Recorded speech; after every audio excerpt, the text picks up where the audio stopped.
नमस्कार सम्पूर्ण पत्रकार साथीहरूलाई यस सडक पत्रकार सम्मेलनमा हामी स्वागत गर्न चाहन्छौँ र यति बेला राष्ट्रियता, देशको स्वाभिमान र देशको सार्वभौमसत्ता यति बेला सङ्कटमा परेको यो अवस्थामा हामीले विभिन्न संस्था र विभिन्न अभियानहरूसँग एउटा एमसीसी खारेज संयुक्त आन्दोलन भनेर एउटा संयोजन समिति गठन गरेका छौँ र त्यो संयोजन समितिले एक सूत्रीय माग एमसीसी खारेज गर्नुपर्छ भनेर सशक्त किसिमले अब आन्दोलनको तयारी गर्दैछौँ र त्यो आन्दोलनको स्वरूप अन्तर्गत आज तपाईँहरू सामु हामीले नेपाली जनतालाई सचेत गराउन र नेपाली जनतालाई चाहिँ उक्त आन्दोलनमा सहभागी गराउनको निमित्त हामीले आग्रह गर्नको निमित्त आज विशेष त यो पत्रकार सम्मेलन गरेका छौँ र उक्त आन्दोलन र एमसीसी खारेजीका विरुद्धमा केही कुराहरू राखिदिनको निमित्त र आउने 28 गते 1 बजे माइतीघर मण्डलामा एमसीसी विरुद्धमा सशक्त किसिमको आन्दोलन हुनेछ,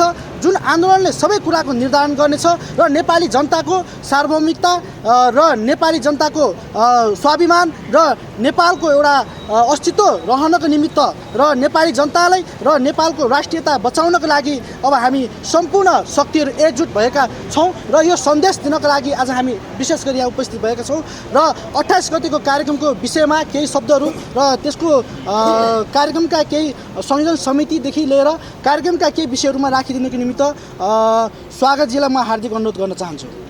धन्यवाद साजनजी। सबै पत्रकार साथीहरूलाई नमस्कार। हामी यो नेपालको इतिहासमै एकदमै फरक, सृजनशील, व्यवहारिक, शान्तिपूर्ण र असाध्यै अर्थपूर्ण कार्यक्रमहरू सञ्चालन गर्दै आइरहेका छौँ। यो नागरिक पत्रकार सडक सम्मेलन हामीले यसकारण आयोजना गरेका हौँ कि अहिलेको युग भनेको नागरिक पत्रकारिताको युग हो। हरेक नागरिक पत्रकार हो र अबका पत्रकार सम्मेलनहरू पनि कुनै बन्द कोठामा अँधारा कोठाभित्र गर्ने, आयोजकहरूले आफ्ना कुराहरू राख्ने, पत्रकारले मात्रै प्रश्नहरू गर्ने र नागरिकको संलग्नता चाहिँ नहुने त्यो युग सकियो। होटलमा पत्रकार सम्मेलन गर्ने अबको युग भनेको नागरिक पत्रकारिताको युग भएको हुनाले नागरिक पत्रकार सडक सम्मेलन हामीले यो आयोजना गरेका छौँ। हामीसँग अरू जति साथीहरू हुनुहुन्छ नजिकमा पनि, यस पूर्वको कार्यक्रममा पनि बाटो हिँड्दै गरेका साथीहरूले आएर कार्यक्रममा सहभागिता जनाउनु भएको थियो, झन्डा धुनी लगायतको। यो कार्यक्रममा पत्रकारहरूलाई पनि प्रश्न गर्न सक्नुहुनेछ, हामीलाई पनि नागरिकले पनि गर्न सक्नुहुनेछ, पत्रकारले मात्रै होइन। त्यसैले यो नागरिक पत्रकार सडक सम्मेलन हो। हामीले आजको यो कार्यक्रम विभिन्न सङ्घ संस्थाहरू र अभियानहरू जो एक सूत्रीय रूपमा एमसीसीको खारेज गर्नुपर्छ भनेर लागिरहनु भएको छ, उहाँहरूको संयुक्त तत्त्वावधानमा, संयुक्त संलग्नतामा र सँगसँगै अरूलाई पनि हामी जोड्ने प्रयत्न गरिरहेका छौँ। त्यसैले अहिले हामीले यसमा संयुक्त आन्दोलन, यो संयुक्त आन्दोलनको संयोजन समितिमा सबै संयोजक रहने गरिकन यो व्यवस्था गरेका छौँ। हामीले यसमा यस पूर्वको गुठी आन्दोलन जो चलेको थियो, सो गुठी आन्दोलनमा संलग्न रहनुहुने सबै साथीहरूसँगको 2-3 पटकको छलफल गरिसकेका छौँ। आज पनि यो पत्रकार सम्मेलनपछि फेरि उहाँहरूसँग छलफल छ। उहाँहरू पनि सँगसँगै हामीसँगै रहनु नै भएको छ। खालि अन्य केही कारणहरूले अहिले सडकमै आइपुग्ने अवस्था रहेको छैन। अरू केही कारणहरू छन् जो त्यसको नेतृत्व गरिरहनु भएको थियो। वैयक्तिक कारण पनि कहिलेकाहीँ प्रधान कारण बन्छ। त्यसैले सँगसँगै हामी अरू जति साथीहरू विभिन्न सङ्घ संस्था र अभियानका जोडिएका छौँ, यसमा अरू साथीहरूलाई पनि जोडेर लिएर जाने गरिकन हामीले हाम्रो आधिकारिक फेसबुक पेज एमसीसी खारेज संयुक्त आन्दोलन चाहिँ सार्वजनिक गरेका छौँ। आधिकारिक पेज, त्यसबाट सूचनाहरू लिन सक्नुहुनेछ। यसको आधिकारिक वेबसाइटहरू पनि छ, ट्विटरको आफ्नो पेज छ, त्यहाँबाट पनि। र आज जसरी हामीले 77 वटै जिल्लामा र त्यो बाहेक हामीले 10 वटा मुलुकहरूमा, 22 वटा मुलुकहरूमा यसको सञ्जाल छ। तर 10 वटा मुलुकहरूमा साङ्केतिक रूपमा एमसीसीका पक्षधर, नेपाल सक्ने म्याच फिक्सिङको षड्यन्त्र सहित एमसीसी ल्याउन खोज्ने ओली, देउबा, प्रचण्ड लगायत अहिलेसम्मका परराष्ट्र मन्त्रीहरू हुँदै डोनाल्ड ट्रम्प र मोदीको टाउको चित्र राखिएको फुटबल हामीले खेल्यौँ विभिन्न जिल्लाहरूमा। काठमाडौँमा त्यो खेल्न सुरु गर्ने क्रममै प्रहरीले त्यसलाई हस्तक्षेपकारी ढङ्गले नियन्त्रणमा लियो। यसलाई हामीले हाम्रो विजयको रूपमा लिएका छौँ र अब हामीले गर्ने कार्यक्रम यो संयुक्त एमसिसी खारेजी विरुद्धको संयुक्त आन्दोलनमा सबैलाई गोलबद्ध हुन आह्वान गर्दै अब हामीले यसको पहिलो कार्यक्रम यो 28 गते दिउँसो 1 बजे काठमाडौँका हकमा यो माइती घर मण्डलामा र त्यो बाहेक सम्भव भएसम्म सबै जिल्लाका जिल्ला प्रशासन कार्यालय अगाडि नत्र आफ्ना चोकचोकहरूमा गर्नका लागि हामी हार्दिक आह्वान गर्दछौँ, आग्रह गर्दछौँ र जिल्लाका संयोजन समितिहरू पनि गठन भइसकेका छन्। यसको हामी सार्वजनिक गर्नेछौँ। अरू जोडिने साथीहरूका लागि पनि आग्रह गर्दछौँ र 28 गतेको पहिलो कार्यक्रम ऐतिहासिक रूपमा यो माइती घर मण्डलामा हुनेछ। त्यो अत्यन्त विशाल ढङ्गले प्रस्तुत हुनेछ। हामी देश विदेशका सबै साथीहरूलाई यसका लागि आग्रह गर्दछौँ र अर्को सो पूर्व हामीले भोलिको कार्यक्रम दिउँसो 1 बजे देशैभरिका सबै सार्वजनिक स्थलमा रहनुभएका सुरक्षामा रहनुभएका सुरक्षाकर्मीहरू, रक्षा मन्त्रालय अन्तर्गतको नेपाली सेनाका गुल्मगढ इत्यादिमा प्रवेश गरेर त्यहाँभित्र एमसिसी किन खतरनाक छ र तपाईँहरू पनि एमसिसीका विरुद्ध किन लड्नुपर्छ, किन उभिनुपर्छ भन्ने जानकारी दिनका लागि सुरक्षाकर्मी र रक्षाकर्मीहरूलाई हाम्रो भोलिको कार्यक्रम चाहिँ 1 बजे सैनिक मुख्यालयमा पनि प्रवेश गर्ने र त्यहाँ उनीहरूलाई सचेत गराउने, प्रहरी प्रधान कार्यालय र अनि यहाँ चोकचोकमा सुरक्षामा रहनुभएका सुरक्षाका अधिकारीहरूलाई पनि जानकारी गराउने र एमसिसीको खतरनाक पक्षको बारेमा उहाँहरूलाई सम्झाउने कार्यक्रम भोलिको पहिलो रहेको छ। 28 गतेको कार्यक्रम मुख्य कार्यक्रम रहनेछ। बीचमा हामीले अरू केही कार्यक्रमहरू पनि नाइट्रोजन भरिएका निषेधित क्षेत्रमा एमसिसी विरुद्धका नाराहरू लेखिएका, तिनका टाउकाहरू प्रिन्ट गरिएका बलुनहरू उडाउने पनि कार्यक्रम रहेको छ। यी कार्यक्रमहरू हामी अन्तरिम रूपमा घोषणा गर्दै जानेछौँ, तर यो संयुक्त आन्दोलनको पहिलो कार्यक्रम औपचारिक रूपमा प्रदर्शनको सडकको चाहिँ 28 गतेको कार्यक्रम हुनेछ। हामीले साथीहरूलाई यो जानकारी गरायौँ। सञ्चार माध्यमका सम्पूर्ण साथीहरूलाई पनि एमसिसी खारेजीको यो संयुक्त आन्दोलनमा ऐक्यबद्धता जनाइदिनु हुनका लागि सञ्चारकर्मको तर्फबाट पनि यसलाई सफल बनाइदिनु हुनका लागि पनि हामी हार्दिक आग्रह गर्दछौँ, विनम्रतापूर्वक निवेदन गर्दछौँ र आज अरू केही साथीहरूलाई जिज्ञासाहरू भए हामी त्यो जिज्ञासाहरूको जवाफ दिनेछौँ।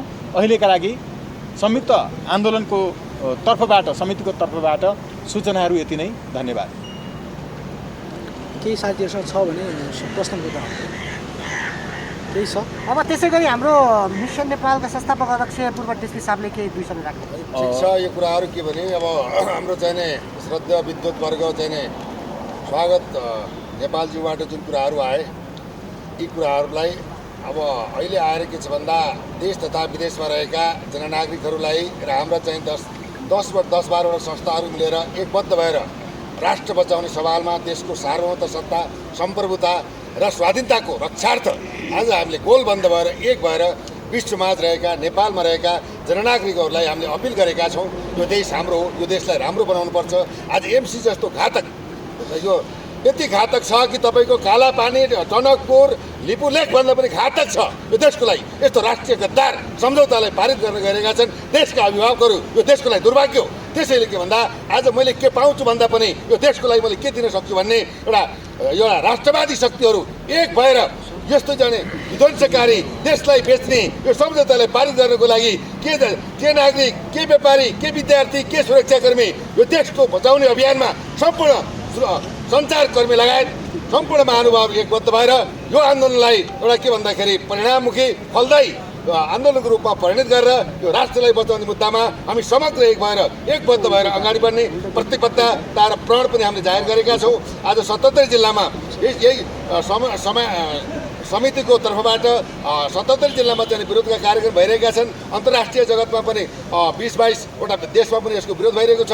यो देशको सवाल हो, राष्ट्रको सवाल हो, व्यक्तिगत सवाल होइन। त्यसैले हामी यो चाहिँ के भन्दा राष्ट्रघाती, आज यो राष्ट्रघाती सम्झौता लागू भयो भने यहाँ देशका चाहिँ नागरिकहरू, इभन प्रधानमन्त्री, राष्ट्रपति, सेना प्रमुख, प्रहरी प्रमुख जस्तो मार्यो भने पनि एमसिसी अमेरिकन सेना आएर हत्या गर्यो भने अनुसन्धान हुँदैन।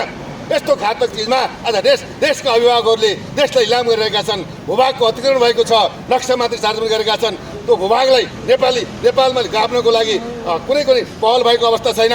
एउटा विदेशी, एउटा पूर्व राजदूत, एउटा विदेशी सचिव श्याम शरण आएर देशको चाहिँ के भन्दा नक्सा नै परिवर्तन गर्छ भने हामी यस्तो दुर्भाग्यपूर्ण अवस्थामा छौँ। देश रोइरहेको छ, देश इलाम हुने अवस्थामा छ। त्यसैले के त भन्दाखेरि यसलाई चाहिँ बचाउनको लागि यहाँ मेरो तेरो नभइकन जात धर्म संस्कृति सिद्धान्त सबलाई त्यागेर रगतको खोलो बगाएर पनि यो एमसिसी घातक राष्ट्रघाती सम्झौतालाई पारित नहुँदैन। हामी एकबद्ध हौँ, गोलबद्ध हौँ। देशमा रहेका विशेष गरी युवाहरू जागृत भएर देशलाई बचाउने मुद्दामा होमा हस्त मिलेर अगाडि बढौँ। यही नै नेपाल आमाको न्याय हुनेछ, यही नै नेपाल आमाको पुकार हुनेछ, हामी यो नेपालमा जन्मेको सार्थक हुनेछ भन्दै सम्पूर्ण चाहिँ नेपालमा रहेका अन्तर्राष्ट्रिय जगतमा रहेका व्यक्तित्वहरूले यो आन्दोलनलाई प्रभावकारी परिणाममुखी र सफल बनाउन सबैमा सहृदय अनुरोध गर्न चाहन्छु। जय जननी जय मातृ। धन्यवाद। केपीजीले राखिदिनु भएको छ, एकदमै राम्रो कुराहरू आएको छ। यही नै हो आन्दोलनको चाहिँ भावना उहाँले राख्नुभएको पनि। साथीहरूसँग केही छ भने स्वागत छ। जस्तो अब तपाईँहरू एकबद्ध भएर अगाडि गर्दै कार्यक्रम अगाडि बढाउँदै हुनुहुन्छ। तपाईँहरू कतिवटा संस्था मिल्नु भएको छ र संस्थालाई भोलिको दिनमा गएर प्रश्न नहुने खालको के आचार संहिता बनाउनु भएको छ? यो हामीले अहिले जति सङ्घ संस्थाहरू हामी मिलेका छौँ यसमा अझै पनि अघि मैले जोडिने क्रम जो छ, यसो भएको हुनाले यहाँ आचार संहिताको प्रश्न जे गर्नुभयो हो, त्यो आचार संहिता चाहिँ हाम्रो नेता हो। हामी सबैको नेता एउटा डकुमेन्ट छ। त्यो डकुमेन्ट के छ भने यो आन्दोलनमा आएर कुनै पनि एमसिसी मुर्दाबाद बाहेक अरू मुर्दाबाद होइन, नेपाल आमा जिन्दाबाद बाहेक अरू जिन्दाबाद होइन हो। यो लेखिएको डकुमेन्ट जे छ हाम्रो नेता त्यो हामी सबैको, हाम्रो संयोजक पनि त्यही हो। संयोजन त्यसले गर्छ, त्यो भावनाले गर्छ, त्यो कागजले गर्छ। र हाम्रो आचार संहिता यहाँ आएर कुनै वादको कुनै व्यवस्थाको पक्ष वा विपक्ष होइन। एमसिसी खारेजी यति मात्रै, कुनै तन्त्र मुर्दाबाद कुनै तन्त्र जिन्दाबाद पनि होइन। कुनै तन्त्रको जिन्दाबाद भन्नेलाई पनि यहाँ प्रवेश छैन, कुनै तन्त्रको मुर्दाबाद भन्नेलाई पनि यहाँ प्रवेश छैन। एउटा मात्रै हो एमसिसी खारेज। एमसिसी मुर्दाबाद चाहिँ स्वीकार्य छ सबैका लागि। हामीले आचार संहितामा यो विषयहरू राखेका छौँ। र अरू चाहिँ हामी जो साथीहरू हुन्छौँ त्यो साथीहरूमध्ये यसको अहिलेको संयोजन समितिमा रहेका साथीहरू र अब थपिने साथीहरू बाहेक अरू साथीहरूले मिडियामा प्रतिक्रिया नदिने हाम्रो आचार संहिता छ। कोही साथीहरूले दिनुभयो वैयक्तिक रूपमा भने, जो संयोजन समितिमा रहनु भएको हुन्न उहाँको व्यक्तिगत प्रतिक्रिया हुनेछ। त्यसकारण संयोजन समितिमा रहेका साथीहरू हुनेछन्। हामी यसलाई चाहिँ भरे बेलुका हाम्रो अफिसियल साइट मार्फत, अफिसियल फेसबुक पेज मार्फत पनि सार्वजनिक गर्नेछौँ। हामीले त्यहाँ सम्पर्क गर्नका लागि सञ्चारकर्मी साथीहरू अरूहरूका लागि हामीले एउटा टेलिफोन नम्बर पनि सार्वजनिक गरेका छौँ। त्यसमा साजनजीको नम्बर छ। यसमा कसैलाई घाउचोट इत्यादि लाग्यो र केही गर्नुपर्ने अवस्था भयो, आर्थिक रूपमा सहयोग गर्ने हो भने त्यो जोसुकैलाई गर्ने होइन। हाम्रो यसमा सुजना थापाज्यू हुनुहुन्छ, उहाँ नजिकै हुनुहुन्छ। उहाँ मार्फत एकद्वार रूपमा उहाँलाई जे जति प्राप्त हुन्छ त्यसबाट हुने गर्छ। अरू कोही साथीहरूले अभियन्ताका लागि, यो आन्दोलनका लागि भनेर कसैले पनि कहीँबाट पनि सहयोग लिन पाउँदैन। म गर्छु कसैले भन्नुभयो भने सुजनाजी मार्फत र उहाँको चाहिँ सम्पर्कबाट मात्रै हामीले लिन्छौँ। यस्ता आचार संहिताहरू हामीले चाहिँ तयार गरेका छौँ र यो आचार संहिताले मलाई जहाँसम्म लाग्छ यो महत्त्वपूर्ण रूपमा यसलाई अनुशासित बनाउने छ र कुनै खालका घुसपैठहरू हुने भयो भने तत्काल हामी त्यसको उपचार खोज्नेछौँ। यो राष्ट्रघाती एमसिसीका विरुद्ध तपाईँहरूले यति धेरै क्रिएटिभ आन्दोलन गरिराख्नु भएको छ। यो आन्दोलनमा सोसल मिडिया भन्दा बाहेक अन्य मिडियाको चाहिँ समर्थन पाउन सक्नु भएन, किन होला? यी सबै ठुला भनिएका मिडियाहरू विदेशीका एजेन्ट हुन्।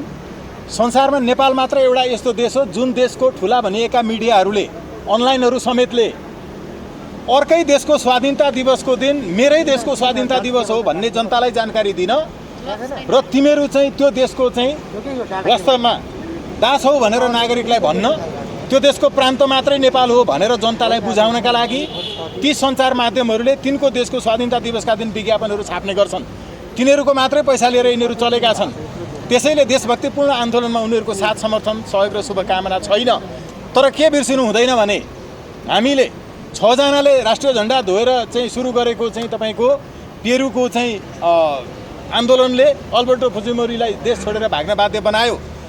यति पनि सञ्चार माध्यमहरू थिएनन् जति बेला चाहिँ तपाईँको 50 सूत्रीय माग लिएर माओवादीले त्यति बेला चाहिँ यही आरुबारीमा पत्रकार सम्मेलन गर्दा त्यति बेला अविश्वास गर्ने मध्येको सायद म संलग्न रहेको सामाजिक त्यो चाहिँ सञ्चार संस्था पनि थियो। म एउटा राष्ट्रिय दैनिकमा थिएँ। त्यति बेला जसले समाचार दिएको थिएन उनीहरूले नै पछि अन्तर्वार्ता लिनका लागि समय माग गर्दा नपाउने दिन पनि आयो। त्यो के हो भने त्यसरी अवमूल्यन गरिएको वास्तवमा एउटा आन्दोलन जे थियो त्यति बेला वास्तवमा सबै मान्छेले अब केही राम्रो होला कि भन्ने ठानेकै थिए। यद्यपि त्यो तपाईँको चाहिँ स्खलित बनेर राष्ट्रघाती चाहिँ कित्तामा पुग्न गयो, तर पनि हामी एकदमै विश्वस्त छौँ। अहिले हामी सबैले यो बुझ्न जरुरी छ कि तिमीलाई कुनै पनि मेन स्ट्रिमको मिडियाले कभरेज दिएको छैन अनि तिमी राष्ट्रपति पदमा जित्छौ त भन्ने प्रश्न गर्दा मेरो विश्वास केवल फेसबुक, ट्विटर र सामाजिक अरू सञ्जाल र युट्युबसँग मात्रै छ भन्ने जवाफ दिने ट्रम्पले ल्याएको जनमतलाई हामी हेर्न आग्रह गर्छौँ। त्यसैले अहिलेको नेपालको राष्ट्रभक्तिपूर्ण आन्दोलनलाई दबाउने तर्फ ठुला भनिएका मिडियाहरू छन् र राष्ट्रभक्तिपूर्ण आन्दोलनको साथ समर्थन, सहयोग र शुभकामनामा युट्युब सञ्चार माध्यम लगायत अरू सामाजिक सञ्जालका साथीहरू हुनुहुन्छ। त्यसैले हामी एकदमै ढुक्क छौँ। अहिले सञ्चार माध्यमलाई साँचो जानकारी दिन होइन, साँचो जानकारी लुकाउनका लागि ठुला भनिएका मिडियाहरू छन्। साँच्चैको समाचार चाहिँ अहिले सामाजिक सञ्जाल र युट्युबमा मात्रै आउने गर्छ। त्यसैले मान्छेहरू अरू ठुला भनिएका सञ्चार माध्यमका समाचार होइन कि युट्युबमा आएका समाचारहरूलाई चाहिँ जसलाई कुनै कभरेज दिन लिन पुग्न भ्याउन समेत सक्दैनन्, त्यो रियल समाचार चाहिँ त्यहाँ आउँछ। जनताले यो बुझिसकेको छ। त्यो भएको अहिलेको मेन स्ट्रिम भनेको चाहिँ युट्युब होइन त, सोसल मिडिया। अहिलेको मेन स्ट्रिम भनेकै सोसल मिडिया, युट्युब नै हो। त्यो चाहिँ तपाईँको सरकारी र विदेशीहरूको मात्रै समाचारहरू ल्याउने हो। त्यसमा कहीँ कतै हामीले नै होइन, राष्ट्रिय झन्डा धुनेदेखि लिएर राइट टु रिकलको चाहिँ रिजेक्टको चाहिँ मुद्दाहरू सर्वोच्च अदालतले आदेश दिएपछि मात्रै बल्ल बल्ल अलिकति 2-4 लाइन लेखेका नेपालका राष्ट्रिय दैनिक र टेलिभिजनहरू अहिले जनताको माग भइसक्यो, देशभरिको छ, हामी सबैको भइसक्यो। हामी त यसको पक्षमा छ। त्यसो भएको हुनाले जब थुन्नै नसकिने स्थिति हुन्छ अनि पछि आउने मात्रै ठुला भनिएका मिडियाहरू हुन्छ। त्यो भएको हुनाले यो गाली होइन, जहिले पनि विश्लेषणात्मक तथ्य राख्नु भनेको विरोध होइन, त्यो तथ्यको प्रस्तुतिकरण मात्रै हो।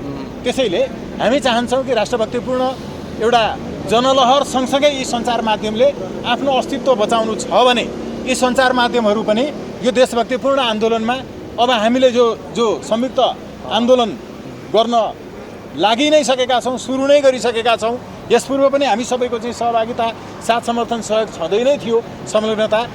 यसलाई सँगसँगै ती सञ्चार माध्यम नआउने हो भने जनताले कित्ता प्रश्न गर्नेछ कि कुन सञ्चार माध्यमहरू विदेशीका सञ्चार माध्यम हुन् भन्ने कुरो। भनेपछि अन्यत्र व्यापक सिन्डिकेट हो भनेर समाचार लेख्ने सञ्चार माध्यमभित्र नदेखिएको सिन्डिकेट रहेछ होइन? एकदमै सिन्डिकेट छ। अहिले हाम्रो विरुद्धमा तपाईँको अमेरिकनहरूले चलाएका सञ्चार माध्यमहरू छन्, इन्डियनहरूले चलाएका सञ्चार माध्यमहरू छन्, चाइनिजहरूले पनि चलाएका सञ्चार माध्यमहरू छन्।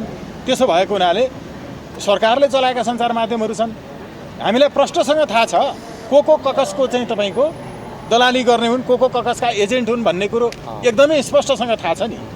अब हजुरहरूले गर्ने नागरिक आन्दोलन पनि अहिले जस्तै 12-15 जना भेला भएर गर्ने हो कि 12-15 हजारको सङ्ख्या उतारेर गर्ने? अघि मैले जो भनेको थिएँ जस्तो 6 जनाबाट सुरु भएको हो, त्यसै गरिकन योभन्दा अगाडिको तपाईँ हामीले नै कभरेज दिन अस्वीकार गरेको त्यो चाहिँ तपाईँको माओवादीले आरुबारीमा सुरु गरेको पत्रकार सम्मेलनमा नजाने पत्रकार अहिले पनि हुनुहुन्छ त्यही एजेन्ट कित्तामा, अहिले पनि हुनुहुन्छ उहाँहरू। त्यसो भएको हुनाले जहिले पनि सत्य सुरुमा कमजोर जस्तो देखिन्छ। अघि हेमराजजीले पनि जोड्नु भएको थियो एउटा सन्दर्भमा, र यसले नै उठाउने हो। र हामी अहिले सञ्चार माध्यममा जो छौँ, सञ्चार माध्यममा मार्फत नै सबै साथीहरूलाई चाहिँ सहभागिताका लागि आग्रह गर्दछौँ। र यो केवल 2-4 हजार अघि भन्नुभयो जस्तो 10-15 हजार मात्रै होइन। र हामीले एकदम विनम्रतापूर्वक आग्रह गरेका छौँ, कोही पनि हाम्रो अभियानमा संलग्न रहेका साथीहरू यहाँ आएर सोझै आन्दोलनको अग्र मोर्चामा रहेर सहभागिता जनाउन सक्नुहुन्न भने घरमा बसेर नैतिक समर्थन गर्नुहोस्, त्यो सामाजिक सञ्जालबाट गर्नुहोस्। सडकमा आएर पर्तिरेको च्यापसलमा लुकेर बस्नुभन्दा आज जो साथीहरूले फुटबल बनाएर खेल्दै गरेको आफ्नै टोलमा राख्नुभयो सामाजिक सञ्जालमा, यहाँ आएरै पर्तिर च्यापसलमा बस्ने भन्दा त्यसको ठुलो शक्ति छ। त्यसै भएको हुनाले हामीले विनम्रतापूर्वक सडकमा नआउन पनि आग्रह गरेका छौँ। कोरोनाको यस्तो समयमा नेतृत्व गर्न र साँच्चै भोलि अमेरिकी र इन्डियन सेनाको गोलीबाट मर्नुभन्दा कोरोनाबाट मर्न जो तयार हुनुहुन्छ, साँच्चै नेतृत्व गर्छ भन्नेहरू, उहाँहरू मात्रै सडकमा आउनु छ अहिले पहिलो चरणमा। यसपछि त हामीले आउनु नै छ फेरि। त्यसकारण पहिलो चरणमा चाहिँ हामी आउँछौँ। यसकारण हामी यति छौँ। त्यसकारण यो त हामीले एकदम सबै कुरा बुझेर सरकारले पनि कोरोनाका सवालमा गरेको सूचना, निर्देश, आदेशहरूलाई जे गरेको छ प्रवाह, त्यसलाई पनि हामीले चाहिँ शिरोधार्य नै गरेका हुन्छौँ। यो नागरिकको कर्तव्य पनि हो। त्यो भएको हुनाले हामी चाहिँ ठिक बाटोमा छौँ। धन्यवाद साथी। के भन्ने सबै कुरा राखिसक्नु भएको छ होइन। यो संयुक्त आन्दोलनको विषयमा यसको स्वरूप कस्तो हुन्छ, नेतृत्व कसरी गर्नुहुन्छ होइन, यसमा अब घुसपैठ होला, यसलाई पुर्याउनुको लागि त्यसलाई कसरी कन्ट्रोल गर्नुहुन्छ, घुसपैठ हुँदैन, स्वयंसेवकहरू कसरी परिचालन गर्नुहुन्छ? घुसपैठ हुँदैन। हाम्रो स्पष्ट रूपमा युवाहरू स्वस्फूर्त रूपमा स्वयंसेवक बन्नुहुनेछ।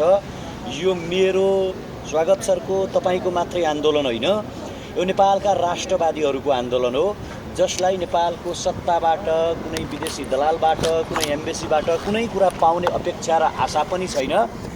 नेपालका हरेक क्षेत्रका मान्छेहरू, नेपालका भुइँ मान्छेहरू जो सडकमा हिँड्न मन पराउनुहुन्छ, जो सडकबाट चाहिँ सत्ता परिवर्तन गर्न सम्भव छ भन्ने कुरामा विश्वास राख्नुहुन्छ, जो नागरिक सर्वोच्चतामा विश्वास राख्नुहुन्छ है। फेरि यो संसारको सबैभन्दा ठुलो स्वतन्त्रता, यो संसारको सबैभन्दा ठुलो फ्रिडम भनेको नागरिक सर्वोच्चता हो। र नागरिकभन्दा ठुलो सत्य सत्ता पनि होइन, नागरिकभन्दा ठुलो सत्य भगवान् पनि होइन भन्ने कुरामा विश्वास राख्नुपर्छ कि जनता, नागरिक, आम मान्छेको बुझाइ सत्य बुझाइ हो। र यो चाहिँ हामीले कसैलाई निर्देशन दिने, यो सो गरौँ भन्ने भन्दा पनि हामी एउटा बृहत मोर्चा बनाएर, एउटा ठुलो प्लेटफर्म युज गरेर जुन एमसिसी खारेजी संयुक्त जुन आन्दोलन, जुन मोर्चा पेज पनि जुन बनेको छ, त्यसमा हामी व्यापक बहस गरौँ, छलफल गरौँ, आह्वान गरौँ सार्वजनिक रूपमा, किन एमसिसी नेपालमा लागू गर्ने, एमसिसीबाट कसलाई फाइदा छ, एमसिसीबाट कसलाई बेनिफिट छ, नेपाललाई के घाटा छ, नेपालको प्राकृतिक स्रोत साधन कसरी दोहन हुनेछ लगायतका कैयौँ कुराहरू अहिले हामीले बुझाउन आवश्यक छैन, आम मान्छेले बुझिसक्नु भएको छ। त्यसकारण यसमा स्पष्ट हाम्रो युथहरू स्वयंसेवकको रूपमा परिचालित हुनुहुनेछ होइन। यो कुनै परिचालित, यो ट्विस्ट गरिएको प्रोपोगन्डा गर्नका लागि अनि चाहिँ आफ्नो फेस बिकाउनका लागि गरिएको मुभमेन्ट होइन। यो आन्दोलनमा मान्छेहरू एमसिसी एनी हाउ जसरी पनि एमसिसीलाई खारेज गर्नुपर्छ र नेपालको विकास नेपालको नागरिकले गर्नुपर्छ, नेपालको बुद्धिजीवीले गर्नुपर्छ। नेपालमा कुन क्षेत्रमा जलविद्युत बनाउने, कहाँ रोड बनाउने, कहाँ चाहिँ के गर्दा राम्रो हुन्छ भन्ने कुरा नेपालको बुद्धिजीवीहरूसँग छलफल गर्नुपर्छ भन्ने मान्यता राख्ने, नेपालका स्वाधीन, नेपालका भौगोलिक अखण्डता चाहने राष्ट्रभक्ति नागरिकहरूको स्वस्फूर्त मुभमेन्ट हो यो। र यो बृहत रूपमा हुनेछ। यसले तपाईँलाई प्रश्न भनौँ, यो यहाँनिर आएर घाम ताप्ने जस्तो खाले आन्दोलन हुने छैन। यसले हरेक लकहरू तोड्नेछ है। युवाहरूले हरेक चाहिँ तपाईँका जन्जिरहरूलाई तोड्नेछ। सुरुमा शान्तिपूर्वक तरिकाले आन्दोलन हुन्छ, शान्तिपूर्वक तरिकाले आन्दोलन गर्दा गर्दै पनि देशद्रोहीहरूले, देश बेच्नेहरूले, भ्रष्टहरूले कसैको पैसा खाएर, कसैका डलर लिएर देशलाई चाहिँ लिलाम गर्ने कागजपत्रमा लाहाछाप ठोक्ने वा हस्ताक्षर गर्ने हरेक मान्छेका विरुद्धमा यसले सशक्त किसिमको आन्दोलन गर्नेछ र जस्तो सुकै परिस्थितिको पनि सामना गर्न यो मुभमेन्ट अगाडि बढ्नेछ। नेपालका हरेक स्वाधीन युवाहरू, नेपालका हरेक नेपाललाई चाहिँ साँच्चीकै अर्थमा नेपाल बनाउन खोज्ने युवाहरूले सशक्त प्रतिकार गर्ने हुनाले यो हाम्रो मात्रै आन्दोलन होइन, यो तपाईँको पनि आन्दोलन हुनेछ।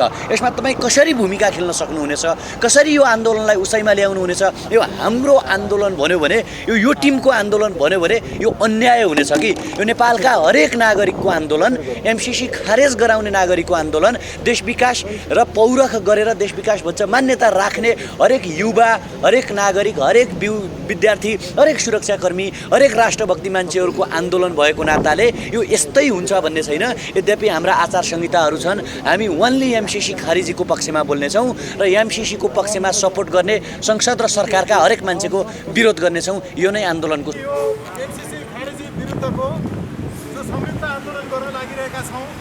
28 गतेदेखि हामी 1 बजे यही माइती गरमण्डलामा र सबै जिल्लाहरूका जिल्ला प्रशासन कार्यालय र चोकचोकबाट गर्नेछौँ।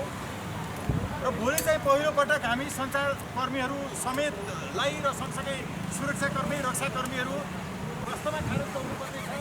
नेपालको प्रहरी र सेनालाई समेत एमसिसीको कुनै पनि कर्मचारीले, त्यहाँ रहेको सुरक्षाकर्मीले यदि गोली हानेरै हत्या गर्यो भने पनि, हाम्रो राष्ट्रपति, प्रधानमन्त्री, प्रधान न्यायाधीश समेतलाई मार्यो भने पनि नेपालमा कुनै पनि कानुन लाग्दैन, पक्राउ गर्न मिल्दैन, कुनै पनि कोर्टहरूमा पनि तपाईँको इन्भेस्टिगेसन पनि हुन सक्दैन भन्ने विषय सम्झाउने कार्यक्रम भोलि 28 गतेको कार्यक्रम छ।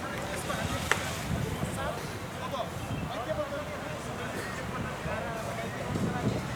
एमसिसी